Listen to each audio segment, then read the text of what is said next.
big trend that we've been seeing is that makeup artists are working with designers and designers are giving influence to makeup artists. There's really a synergy between the two, and that is translating into products that are coming out.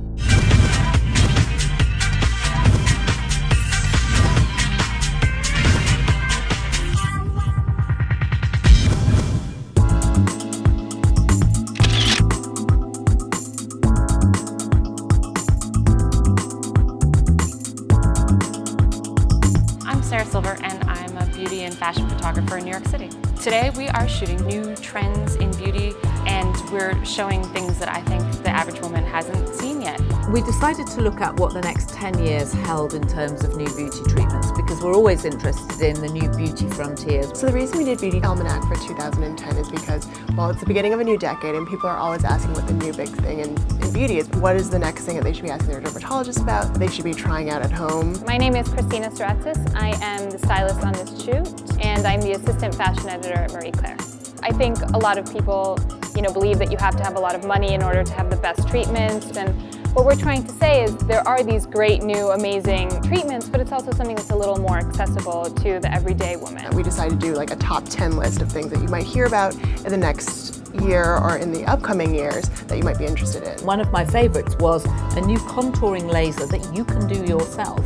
It's got one of those long, thin lights, and it's apparently a fat contouring laser where you basically melt your own fat. And so we're really highlighting the fact it's going to be available and then asking whether or not this is what people want. So a lot of dermatologists have been talking about how they can do scalpel-free facelifts. It's much less intrusive than some of the more traditional facelifts, and apparently it really gives you a great plump face and a beautiful glow. What more can one ask? So everybody's obsessed with iPhone apps and putting more things onto their BlackBerry and smartphone in order to be able to maximize their time and multitask. And now you can have beauty apps too. There are new websites out there where you can download applications onto your iPhone, and they help you diagnose what your skin problems are and help you choose products to treat your skin condition. MySkin.com has a huge database of 4,500 brands of different skincare products, and they can compare you with different people who are already in the site, and then they look and see what products have worked for them and suggest them to you. On Facebook, Crest actually has a 3D white tool so you can whiten and brighten your smile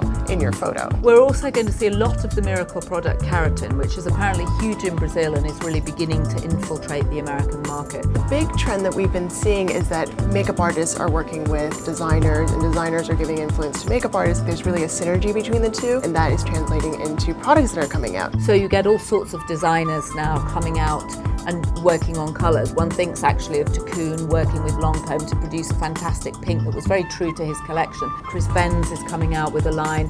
So it's really the melding of fashion and beauty, which we're going to see much, much more of.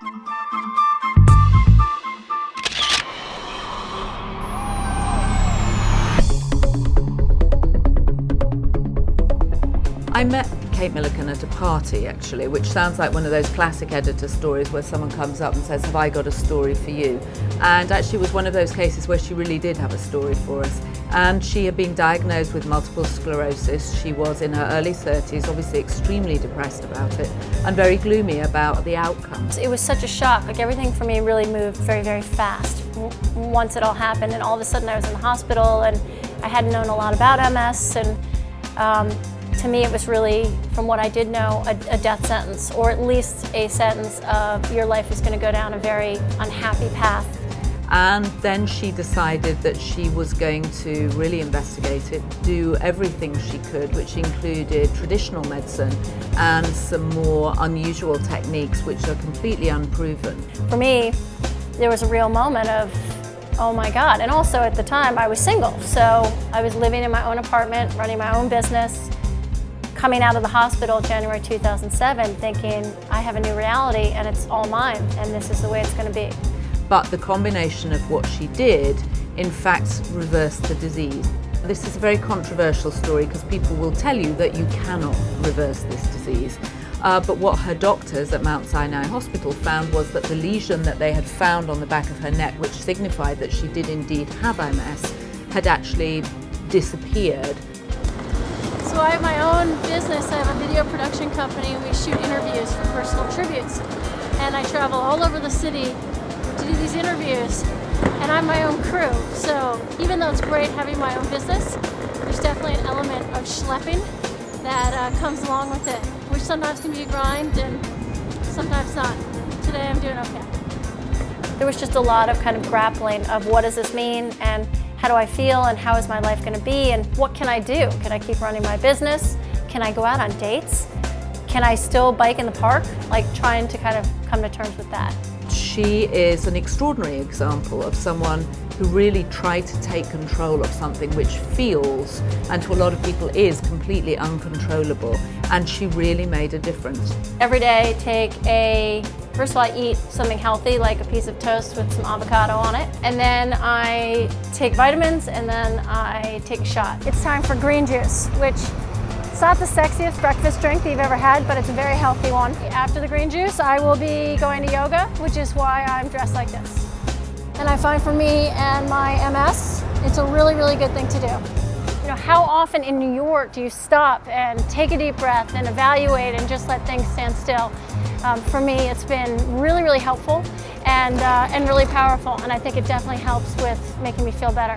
She's a very inspiring, intelligent, interesting, quite beautiful young woman. She remains clear of it, the lesions have not come back, and it's an extraordinarily interesting story.